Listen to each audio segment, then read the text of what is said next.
मिस्र यानी इजिप्ट इस दुनिया के नक्शे की सबसे पुरानी सभ्यताओं में से एक सिर्फ गीजा के पिरामिड या राजसी फरोह के स्मारक से ही नहीं जानी जाती, बल्कि एक ऐसी औरत की चालाकी और खूबसूरती से जानी जाती है जिससे मिस्र का कोई भी मर्द नहीं बच सका। क्लियोपैट्रा 69 बीसी में जन्मी, 300 साल से मिस्र पर राज कर रहे टोलेमी शासकों में से ओलीट्स की बेटी और मिस्र की। आज की रात क्लियोपैट्रा के लिए वो रात थी जिसकी सुबह उसकी जिंदगी हमेशा के लिए बदल देने वाली थी। अलेक्जेंड्रिया के महल में चारों ओर जोर शोर से अगले दिन होने वाली शादी की तैयारियां चल रही थी। शाम का सूरज ढल चुका था और मिस्र की होने वाली दुल्हन राजकुमारी क्लियोपैट्रा अपने कमरे के बीचों बीच स्नान कुंड में एक हाथ में मदिरा लिए तो दूसरे हाथ से कमल को अपने कोमल बदन पर फेर आराम फरमा रही थी। तभी एक दासी ने मुस्कुराते हुए कहा, अरे बधाई हो राजकुमारी क्लियोपैट्रा, आखिर वो दिन आ ही गया जिसका हम सबको बेसब्री से इंतजार था। बस एक और रात। अरे नूबिया, कल का दिन राजकुमारी के लिए ही नहीं हमारे मिस्र के लिए भी खास है। आखिरकार मिस्र में पहली बार क्लियोपैट्रा जैसी सर्वगुण संपन्न और होनहार राजकुमारी राज सिंहासन पर बैठेगी। अगले ही पल दूसरी दासी ने मजाकिया लहजे में कहा, हाँ हाँ क्यों नहीं, पर राजकुमारी को राज सिंहासन पर बैठ मिस्र पर नजर डालने से पहले अपनी राजकुमार पर भी तो नजर डालनी पड़ेगी ना। उनकी तीखी नशीली आंखों से भला राजकुमार बचकर जाएंगे कहाँ। ये कहकर वो सब हंसने लगे। क्लियोपैट्रा ने एक तिरछी मुस्कान के साथ कहा, कौन सा राजकुमार मुझे पहली बार देख रहे हैं, पर ये मिस्र, ये तो इस महारानी को पहली बार राजगद्दी पर बैठे देखेगा। और वो अपनी बात पूरी भी नहीं कर पाई थी कि तभी एक आदमी के चीखने की आवाज आई। सबका ध्यान उस आवाज की तरफ गया। उस वक्त राजकुमारी के कक्ष के दरवाजे पर डर से कांप रहा नौकर खड़ा था। राजकुमारी, आपके कमरे में सांप है। उसके ठीक सामने एक बड़ा सा नीली आंखों वाला जहरीला सफेद सांप कुंडली मारकर बैठा हुआ था, जो उसकी तरफ ही देख रहा था और बार बार आवाज करते हुए अपनी जीभ बाहर निकाल रहा था। लेकिन क्लियोपैट्रा को इस बात से ज्यादा फर्क नहीं पड़ा। उसने आराम से मदिरा की एक चुस्की ली और नौकर से बोली, उससे अपनी नजरें मत हटाना और हिलना भी मत, वरना बेशक तुम्हारी ये आखिरी चीख होगी। उस सांप को देखकर उस नौकर का शांत खड़े हो पाना तो मुश्किल ही था, पर तभी ये कहते हुए क्लियोपैट्रा नजाकत के साथ अपने स्नान कुंड से बाहर आई और उसकी दासियों ने उसे रेशमी चोगा उड़ा दिया। बताओ क्यों आए हो यहाँ? ये बोल क्लियोपैट्रा ने उस सांप को अपनी पैनी नजरों से बड़े ध्यान से देखा। उन दोनों की नजरें मिलते ही वो सांप पालतू जानवर की तरह उसकी तरफ सरसराते हुए पहुंच गया और देखते ही देखते वो उसके हाथों पर चढ़कर उसके कंधे पर जाकर बैठ गया। ये देख उस नौकर की आंखें घबराहट से बाहर आ गईं। उसने हिम्मत करके अपने हाथ में रखा थाल आगे बढ़ाया और कांपते हुए बोला, ये तोहफा आपकी बहन आर्सिनोए ने आपके लिए भेजा है ताकि आप इसे कल समारोह में पहन सके, और अजीजा जी ने आपको चंद्र कक्ष में बुलाया है। उसकी बात सुनते हुए क्लियोपैट्रा उस सांप को बड़े प्यार से निहारते हुए अपने आंखों के सामने लेकर आई और उस नौकर को वहां से जाने का इशारा किया, लेकिन नौकर अब भी वहीं खड़ा था। नौकर देखना चाहता था कि आखिर क्लियोपैट्रा इतने जहरीले सांप के साथ करने क्या वाली है। उन दोनों की आंखें एक जैसी नीली थीं, लेकिन अगले ही पल राजकुमारी ने उस सांप को वापस नीचे उतार दिया, जिससे डरकर वो नौकर वहां से भाग गया। इसी बीच रोम का राजदूत अपने कुछ सैनिकों के साथ सीधे राजकुमार टोलेमी के कक्ष की तरफ तेजी से बढ़ रहा था। उस वक्त इन सब से अनजान राजकुमार टोलेमी प्रधानमंत्री पोथाइनस और अन्य साथियों के साथ आलीशान तख्त पर बैठ अपने राजा बनने की खुशी में जश्न मना रहा था। तभी रोम का राजदूत अचानक उनके कक्ष में अंदर आ गया और बोला, राजकुमार टोलेमी, सेवा में हाजिर। मैं रोम का राजदूत रोम के महाराज की तरफ से राजगद्दी पर बैठने वाले के लिए संदेश लेकर आया हूँ। उसकी बात सुन हंसी ठहाकों की आवाज तुरंत शांत हो गई। उसे बिना इजाजत कक्ष में आते देख टोलेमी आग बबूला हो उठा। तुम्हारी हिम्मत कैसे हुई इस तरह मेरे कमरे में आने की?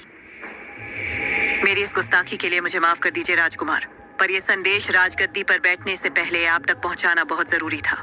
टोलेमी ने चिढ़ते हुए खत को अपने हाथ में ले लिया और उसे जाने का इशारा किया। जाते जाते राजदूत ने एक आखिरी बार रहस्यमयी ढंग से टोलेमी से कहा, एक बात और राजकुमार, रोमन सैनिकों ने अपनी छावनी मिस्र के बाहर ही लगा रखी है। जरूरत पड़ने पर महल में दोबारा आने में हमें देरी नहीं होगी। और वो वहां से सीधे चला गया। टोलेमी ने खत को खोलकर देखा। उस खत में रोमन भाषा में कुछ लिखा हुआ था। उसने नजरें चुराते हुए वो खत पोथाइनस को पकड़ाकर उसे पढ़ने को कहा, लेकिन जब पुथाइनस ने खत को देखा तो उसके चेहरे के हाव भाव ही बदल गए। अपनी घबराहट को छुपाते हुए उसने टॉलेमी से कहा, इसमें तो आपकी तारीफें लिखी हैं।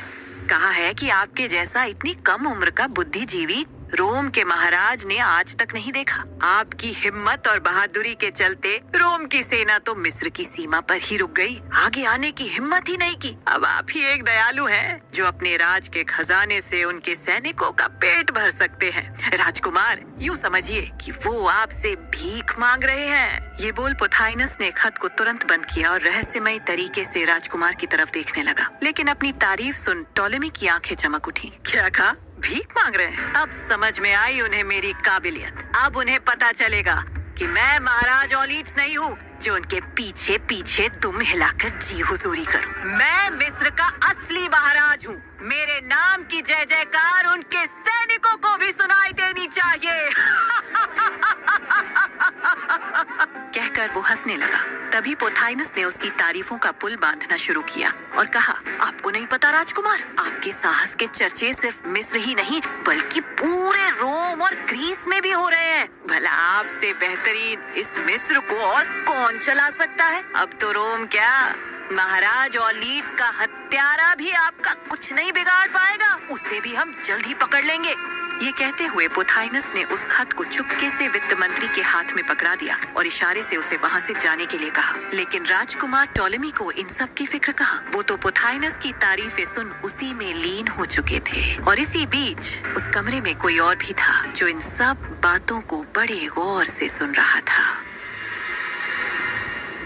उधर चंद्रकक्ष में काले कपड़े पहने एक बूढ़ी औरत हाथ में मशाल लिए क्लियोपैट्रा की तरफ आई।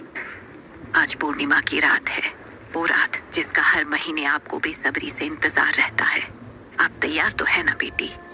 हाँ दाई माँ, मैं तैयार हूँ। कहते हुए क्लियोपैट्रा ने बगल में रखे अनोखे हीरे का मुकुट उठाया और पहन लिया। उसके मुकुट पहनते ही अजीजा के चेहरे पर मुस्कान आ गई और उन्होंने अपने हाथ में रखी मशाल बुझा दी, जिससे पूरे कमरे में अंधेरा छा गया।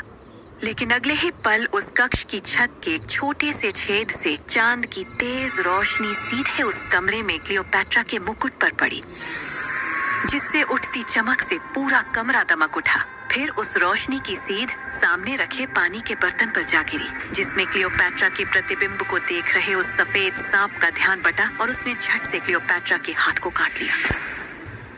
क्लियोपैट्रा हर पूर्णमासी ये विधि किया करती थी, पर ऐसा क्यों था, इसे आज तक कोई नहीं जान पाया था। अजीजा रोशनी के जाते ही क्लियोपैट्रा के पास आई और नम आंखों से उसके सर पर हाथ रख बोली, कल का आने वाला सूरज आपकी जिंदगी में नई रोशनी भरने वाला है। कल से आपके हाथों में इजिप्ट की मेहंदी के साथ साथ इजिप्ट की सारी जिम्मेदारियां भी होंगी। महाराज के जाने के बाद राज्य की स्थिति दिन प्रतिदिन खराब हो गई थी, लेकिन अब आपके गद्दी पर बैठते ही यहाँ एक नया सूरज निकलेगा। क्लियोपैट्रा उनके चेहरे से टपकते हुए आंसुओं को पोंछते हुए बोली, जब आप जैसी महान औरत जिसने दाई माँ होने के बावजूद मुझे राजविद्या का हर गुण सिखाया मेरे राज्याभिषेक में माँ के रीति रिवाजों को निभाएंगे तो यहाँ का सूरज जरूर नई बुलंदियां चूमेगा। और रही बात त्याग की, तो त्याग तो हर महारानी को करना ही पड़ता है अपनी प्रजा के लिए। दरअसल क्लियोपैट्रा कभी नहीं चाहती थी कि ये शादी हो, वो किसी और से प्रेम करती थी।